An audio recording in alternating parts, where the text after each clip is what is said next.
Greg and I got married almost 7 years ago, and from even before we got married, we knew that we wanted to have a lot of children. We had our first son, Porter, relatively easily, and when Porter was 8 months old, we decided we could start trying for our second. So after we had been trying for about 18 months, both my husband Greg and I realized maybe something wasn't right. At the same time, when we were going through secondary infertility, going to the fertility doctors, we had also gotten really involved with a ministry called Love Life Charlotte. They stand for life and they are very passionate about adoption. I was at a Love Life Charlotte walk and we were standing across from the clinic, and I was just interceding for these babies, for these moms, and I had a vision of myself holding a sign that said, "Can I adopt your baby?" And the Lord told me, and I have it in my journal, He said, "You will have many children. I place them in front of you every weekend." At this point, we knew that adoption was something the Lord was calling us to. And for some reason, I just felt like I should take a pregnancy test. And lo and behold, it was positive. And all we could do was laugh. We hysterically laughed. So it was just this amazing kind of mountaintop moment. So we just decided we would continue with the adoption process. At about 9.5 weeks into my pregnancy, we were taking announcement pictures that weekend. And I had gotten Porter a Big Brother shirt when he was 12 months old, in faith that someday he would get to wear it. And I began bleeding. And immediately I knew something was wrong. There was no heartbeat. And it was shocking. We kind of felt like our whole life was a lie at that point. I went into a season of a lot of confusion.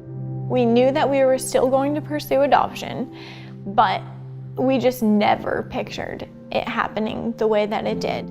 At the same time, it had been something we'd been praying about. What should we name this child? We knew that this life mattered. We knew that we had been pregnant for a reason. And I heard the Lord tell me, name her Myrrh. I started doing a little research on Myrrh. Myrrh is a wound healer.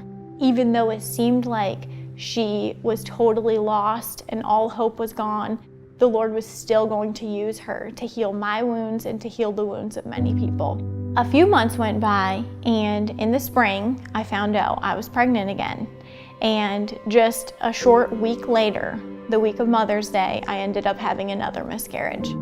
That same month that I had my second miscarriage, I went to Cultivate, and during worship, the Lord told me to go to the front and leave my chains at the altar. And I just bowed down at the altar and I just began weeping and weeping and weeping. And the Lord began speaking to me and telling me, "You are barren no longer. You are completely healed. You have come through this whole process. I'm going to fill your home. I'm going to give you many children. You are no longer barren. Your new name is full. Your womb will be full. Your home will be full. Your heart will be full." Sure enough, 3 days later, I took a pregnancy test and I was pregnant. And I am still pregnant. When I was 23 weeks pregnant, we had been waiting for almost a year to be matched with an expectant mom. And we got a phone call on a Monday morning, and they said there was a baby boy, and he was already born. He was 3 days old, and he was an hour and a half away. And by dinner time, we had our son in our arms.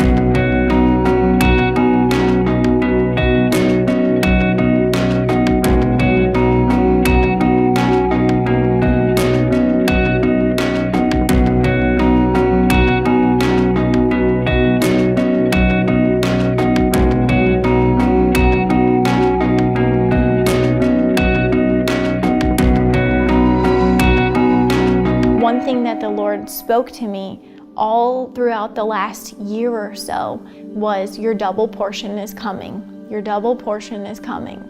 And so to finally sit in that hospital room and rock Judah and feel my daughter moving around in my womb, I could just feel him say, "See, I told you your double portion was coming. And it's right here."